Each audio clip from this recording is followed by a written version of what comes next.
What an interesting perspective into these two men's lives before they were co-chairs of Cabaret. Now let's take a look at some of their acts as co-chairs of Cabaret. The press conference you're about to see took place mere days after they came into their positions.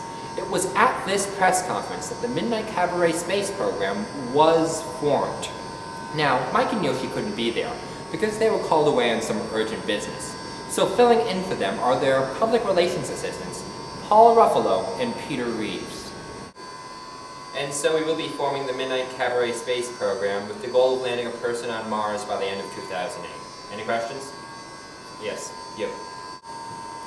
Stan Johnston with the Tribune. How exactly do you intend to make it into outer space on your proposed budget of approximately $0? That's an excellent question. So excellent, in fact, that I'm going to let my esteemed colleague here answer it for you. Paul? All yours. Yes, well, so we're going to take this giant vat of fuel. We're going to call it a rocket, and then we're going to sort of tie a first year to it, and rockets cost money. Oh, of course, yes.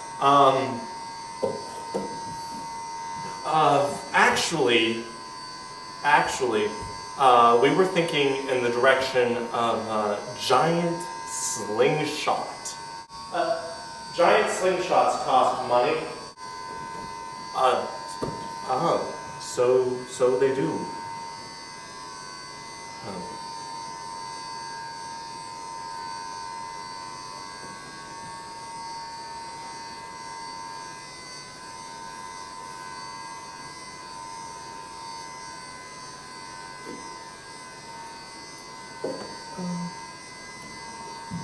We'll improvise. We'll train 5 to 8 select astronauts or spacetronauts to improvise various games and sketches for us each week until they come up with a scenario that involves getting someone to Mars. Hey, that's a really good idea. Yes, that is a really good idea that we definitely came up with more than 18 seconds ago. What exactly does this training entail? Well, with our weekly meetings, we'll form a reliable improv troupe out of our astronauts. Of course, we'll start with basic character building games like Mall Guard and 60-second character. And then once our astronauts have built up a basic vocabulary of characters, we'll move on to basic scene building games like location, character, conflict resolution, and carousel. Intermittently, we'll be playing warm-up games and basic games to garner spontaneity amongst the astronauts.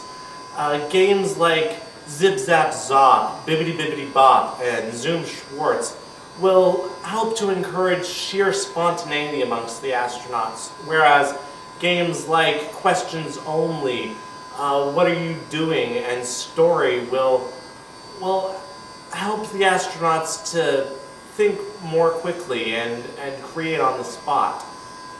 From that point on, it's a simple matter of learning new games and getting practice with them. Are there any other uses for the Midnight Cabaret space program besides sending people to other planets? Oh, well, I'm not sure we should be saying anything, because this really is an idea for the Midnight Cabaret space program per se. But Mike and Yoshi, I've talked to them with it, and they've been thinking about maybe new ways the show could be constructed. So they're looking into that. Moving on, yeah. Wait. Follow up. Crap!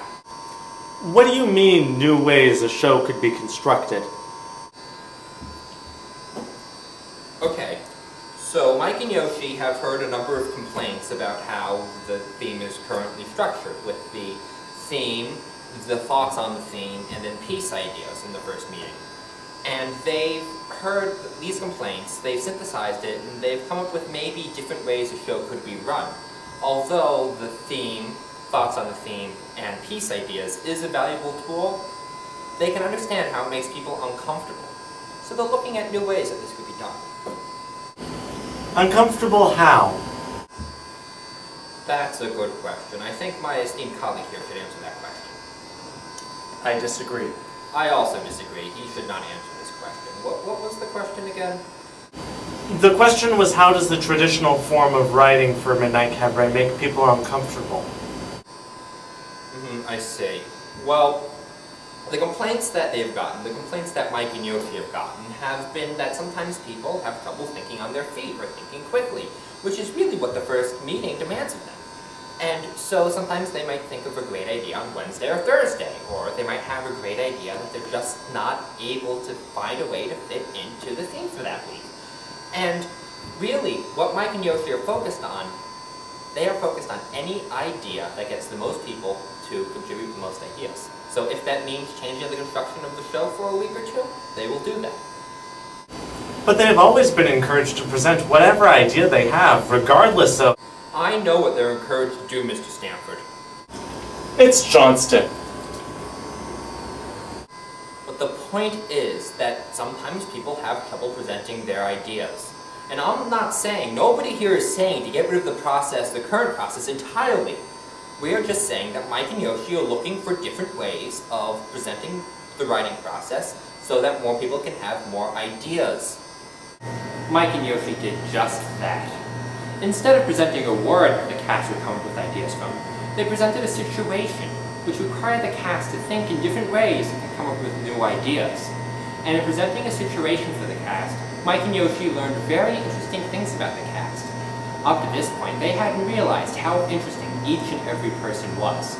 In November of 2008, Mike wrote Yoshi a letter. Can I get you? My dearest Abigail, aka Yoshi. I was thinking about you again today. Really, I am not surprised. Because you were sitting right next to me at Cabaret tonight. And you were talking to me. Really, it was only polite to be thinking about you. I was surprised, however, about how interesting the cast of Cabaret is this week. They are some very interesting people. I know that it's going to be a really good show. They all have some very interesting stories to tell. I just wish that there was some way that we could show the Cabaret audience how interesting we all are. The story about Midnight Cabaret was actually quite interesting. One night, Mike and Yoshi were sitting in the Black Squirrel, and Yoshi, laughing about something Michael had said, mentioned the idea of the two of them doing a radio show. Michael loved the idea. He'd always wanted to work on a radio show of some sort, and he thought this would be a really good idea. Until he thought about how he and Yoshi were applying to be co-chairs of Midnight Cabaret next year. How could they prepare a radio show as well as run rehearsals for Cabaret? As if struck about by the head of God or some similarly powerfully armed figure, Mike thought of a way to have his cake and eat it too. There were many sketches that he was afraid of writing, because he didn't see how they could work into Cabaret, and he knew that other people wrote sketches that are difficult to stage but are still very well-written sketches. Midnight Cabaret provided for the Cabaret cast a new performance place, so that every idea they have could be written and performed in one way or another. If none of these pieces make themselves apparent that week, Mike and Yoshi filled in on the show with their own hosting style, with jokes and guests and separate pieces and music, all of their favorite things.